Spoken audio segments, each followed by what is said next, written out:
اعوذ باللہ من الشیطان الرجیم، بسم اللہ الرحمن الرحیم۔ سامعین و ناظرین السلام علیکم ورحمۃ اللہ وبرکاتہ۔ امید ہے کہ آپ سب خیریت سے ہوں گے۔ اردو گرامر کے ساتھ آپ کی خدمت میں حاضر ہوں۔ آپ سے گزارش ہے اس چینل کو سبسکرائب کریں اور آج کی ویڈیو کو آخر تک دیکھیں تاکہ آج کی عنوان کے حوالے سے تمام باتیں آپ کی سمجھ میں اچھی طرح آ جائیں۔ آج اردو گرامر میں ہم نے جس عنوان کا انتخاب کیا ہے وہ ہے املا کے حوالے سے کہ اردو حروف تہجی کے خاندان اور ان کے لکھنے کا درست طریقہ، یعنی اردو حروف تہجی میں کون کون سے خاندان ہیں اور پھر ہم ان حروف کو صحیح انداز میں کس طرح لکھ سکتے ہیں۔ تو آئیے میں آپ کو بتاتا چلوں کہ اردو میں خاص کر حروف کے حوالے سے جن خاندانوں میں ان کو تقسیم کیا جاتا ہے وہ بنیادی طور پر 4 خاندان ہیں۔ شاید آپ کو نظر آ رہا ہوگا کہ یہاں پر آپ دیکھیں اردو حروف تہجی کے خاندان۔ تو اردو حروف تہجی کے 4 خاندان ہیں۔ پہلا خاندان ان میں ہے بے کا خاندان، اور بے کا خاندان عموماً ہم کہاں پر لکھتے ہیں؟ جب 4 لائن ہم استعمال کرتے ہیں تو درمیان والی 2 لائنوں میں ہم ان حروف کو لکھتے ہیں، آپ کو یہ نظر آ رہا ہے۔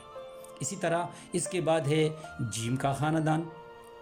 تو جیم کا خاندان یہ نیچے 3 لائنوں میں لکھے جاتے ہیں یہ حروف، یہ اس کا خاندان ہے، یہ 4 حروف پر مشتمل ہے۔ پھر اس کے بعد ہے دال کا خاندان۔ تو دال کا خاندان یہ بھی درمیان والی 2 لائنوں میں لکھے جاتے ہیں یہ حروف۔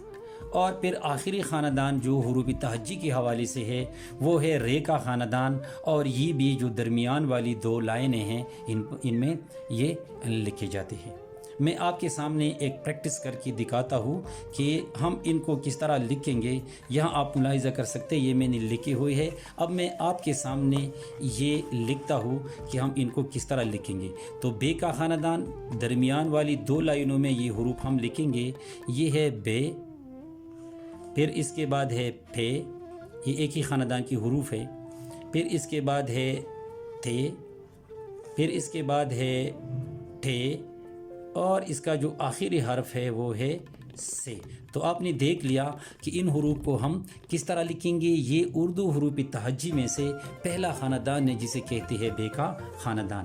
پھر اس کے بعد ہے جیم کا خاندان۔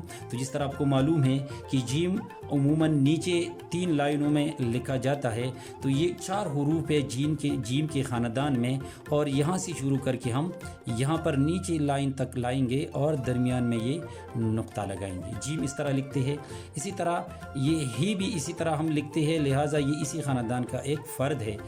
اسی طرح ہے کے بعد ہے، یا آپ اس طرح کر سکتے ہیں کہ جیم کے بعد 6، یہاں پر 3 نقطے لگائیے، 6 کے بعد ہے اور ہے کے بعد خے۔ تو جیم کے خاندان میں 4 حروف شامل ہے، وہ ہے جیم، چے، ہے اور خے، اور یہ ہم اس طرح لکھیں گے۔ جو تیسرا خاندان ہے وہ دال کا خاندان ہے۔ دال کا خاندان یہ 3 حروف پر مشتمل ہے، اور درمیان والی 2 لائنوں میں ہم ان کو لکھتے ہیں، جیسے دال، ہم دیکھیں ڈال، پھر اس کے بعد ہے زال۔ یہ درمیان والی 2 لائنوں میں یہ حروف لکھے جاتے ہیں، یہ دال کا خاندان ہے۔ پھر اس کے بعد ہے رے کا خاندان۔ رے کا خاندان 4 افراد پر مشتمل ہے، اور وہ یہ ہے کہ اس طرح ہم لکھیں گے رے درمیان والی 2 لائنوں میں، پھر اس کے بعد ہے رے کے بعد رے، اس کے اوپر یہ تھوے لگائیں گے، پھر اس کے بعد ہے زے، اور پھر اس کے بعد ہے جے۔ تو یہ ہے اردو حروف تہجی کے 4 خاندان۔ اگر آپ بچوں کو پڑھانا چاہیں تو بھی اسی انداز سے پڑھاتے ہوئے ان کو ماہر بنا سکتے ہیں۔ اگر آپ ان کو لکھانے کی مشق کرانا چاہتے ہیں یا لکھنے کے حوالے سے ان کو پڑھانا چاہتے ہیں تو تب بھی آپ اسی انداز سے اگر بچوں سے پریکٹس کروائیں گے تو امید ہے کہ وہ اچھی طرح سیکھیں گے پڑھنا بھی اور لکھنا بھی۔ تو مجھے امید ہے کہ آج آپ نے اردو حروف تہجی کے خاندانوں اور ان کے لکھنے کے درست طریقے کے بارے میں پوری طرح جانا ہوگا۔ آئندہ کسی نئی عنوان کے ساتھ پھر حاضر ہوں گے، تب تک کے لیے اجازت دیجیے۔ اللہ حافظ۔